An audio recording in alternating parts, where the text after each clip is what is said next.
Good morning, everyone, and thank you very much, First Minister, for taking the time to join our conference today.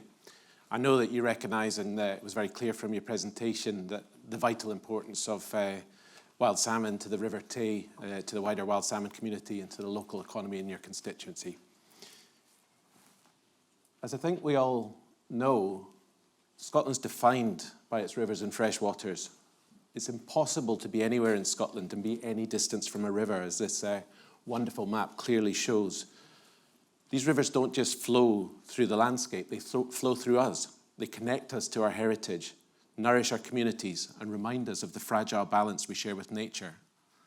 They also define the way we talk about our country. We're meeting here today in Tayside. We think also about Deeside, Speyside, or the flow countries. When I first joined this sector, back in 2011, Nature Scot commissioned YouGov to better understand the Scottish public's views about nature. When asked about the importance of protecting the quality of places for future generations, the results revealed that rivers and lochs were most highly valued, followed by coasts and beaches.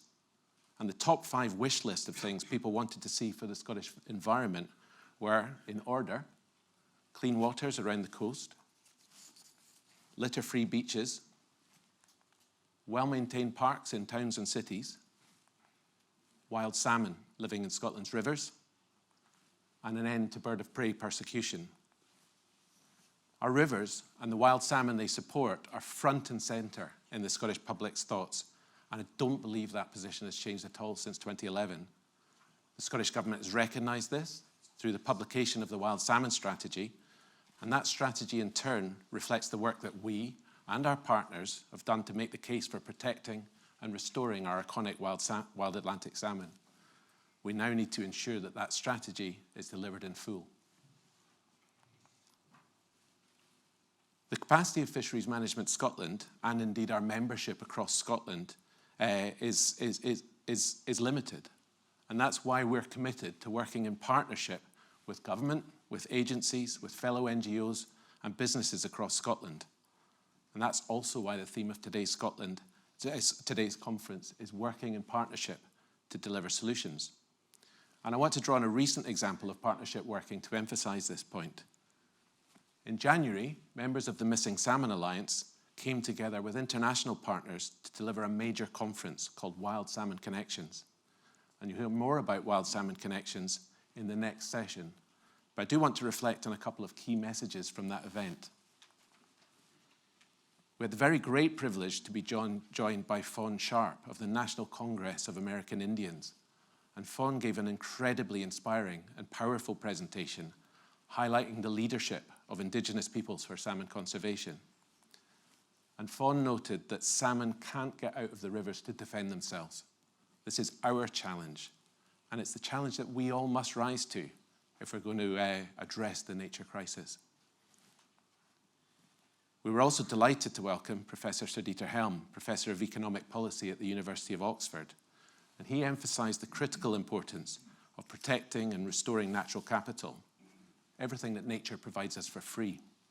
And he made the point that we should not leave a set of assets that are less good than those that we inherited, noting that if we lose salmon, we don't just lose them for us, we lose them for all future generations as well. And Dieter Helm emphasised that protecting and restoring natural capital is not only an environmental imperative, but also an economic one, essential for sustainable growth and the well-being of future generations. So all of this comes down to living within environmental limits, that key pillar of sustainable development. Our economy is reliant on a healthy, well-functioning environment. And by doing more to protect and restore our river catchments, as a critical component of the wider environment, we can maintain and grow our economy. If we get this right, hotels and other rural businesses can remain open year-round, supporting full-time jobs rather than seasonal workers. And we can demonstrate that protecting and restoring natural capital is a benefit to fragile rural communities. And we can build momentum in leaving a healthy legacy for our children and grandchildren. So having recognised the wider socio-economic need to protect and restore our rivers, I also want to reflect on the contribution that wild fisheries make to the Scottish economy. And these figures will be updated through the Wild Salmon Strategy, but a report published in 2017 demonstrated that Scotland's wild fisheries provided £135 million of angler expenditure, 4,300 full-time equivalent jobs, and nearly £80 million of gross value added to the Scottish economy.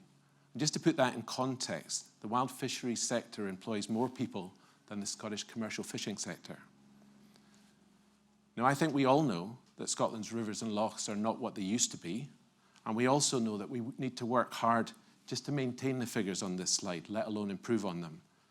But the purpose of today's conference is not to get bogged down in what's gone wrong in the past. We want to celebrate the efforts and partnerships being made across Scotland to make things better and make the case for those efforts to be better facilitated and accelerated across the country.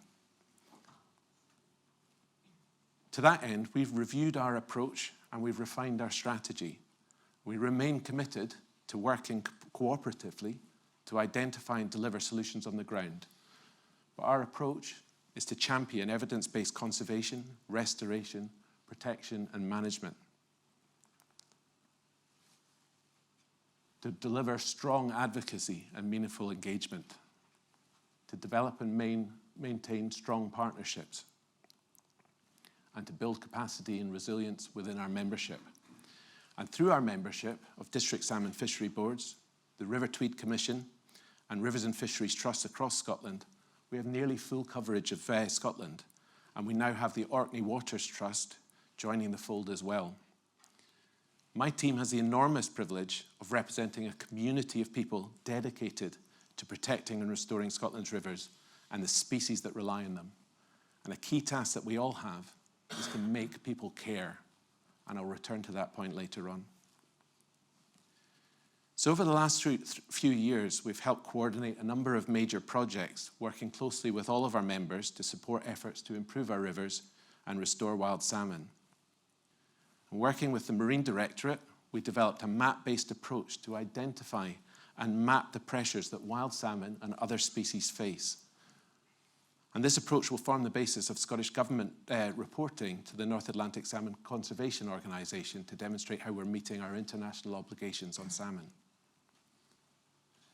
The next step was to use that information about the pressures to inform a suite of 44 fisheries management plans across Scotland. And these identify a large number of projects to protect and restore river habitats and also set out the indicative cost of delivering this work. And these plans were launched at last year's conference, and both of these projects were supported by funding from the Scottish Government and Crown Estate Scotland.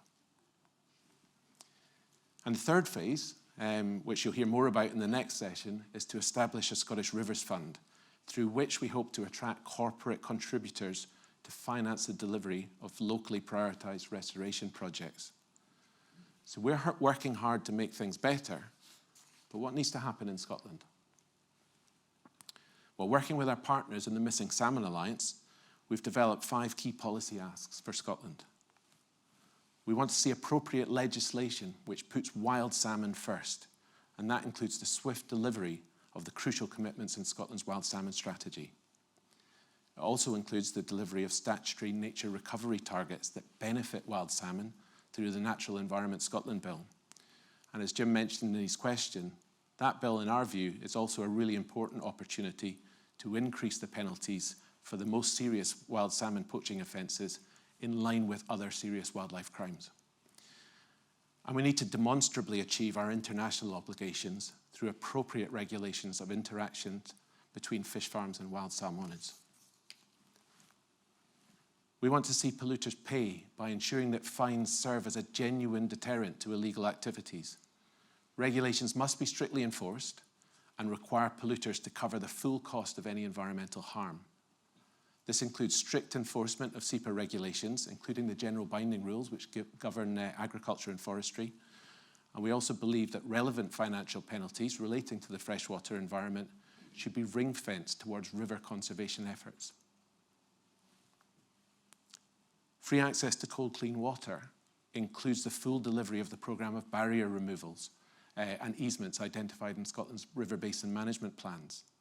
And it will also require that future plans, once we get beyond 2027, provide greater protection for salmon and their habitats at both local and national scales. Managing land for water involves reforming public funding through agriculture and forestry subsidies to drive land use changes which benefit climate mitigation, water quality, water quantity, and biodiversity. And finally, we need to take what action we can to improve sea survival. The next National Marine Plan and any associated legislation must provide adequate protection for the marine phase of wild Atlantic salmon and sea trout. We need to understand salmon bycatch and marine fisheries and act where necessary to address this. And we need to urgently address knowledge gaps associated with the impacts of marine renewables on wild salmon, sea trout, and other migratory fish species. Now, I'm standing in front of an audience of people today who've refused to give up on our rivers and have come together to make a real and tangible difference.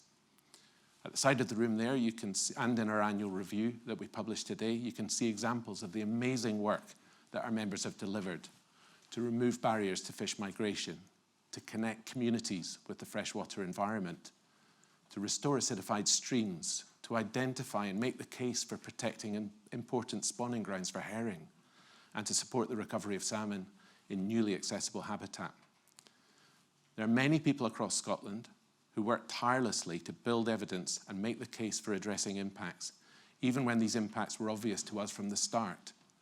This afternoon, we'll hear from Keith Williams about the positive work that's been done to address and mitigate fish passage issues at the dam on Loch Shin and the subsequent recovery of returning salmon.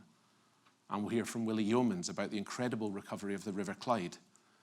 The clear message here is that when you address key pressures, nature can and will recover. But we won't lose sight of the new and existing pressures that could jeopardize these stories of recovery, including proposals for substantial growth in pumped storage hydro on Scotland's iconic lochs, and the ongoing need to protect our precious wild salmon from the impact of predation. So I'd like to leave you with a quote from someone who has perhaps done more than anyone to make people care about our natural environment, Sir David Attenborough. No one will protect what they don't care about, and no one will care about what they've never experienced.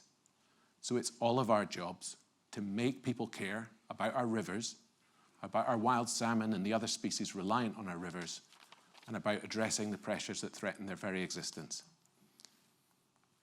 So I'd like to thank you for listening. Thank you to all of our funders and supporters. And thank you also to Richard Davies, who provided this incredible footage of wild salmon. And I really hope you enjoy the rest of our conference. Thank you very much.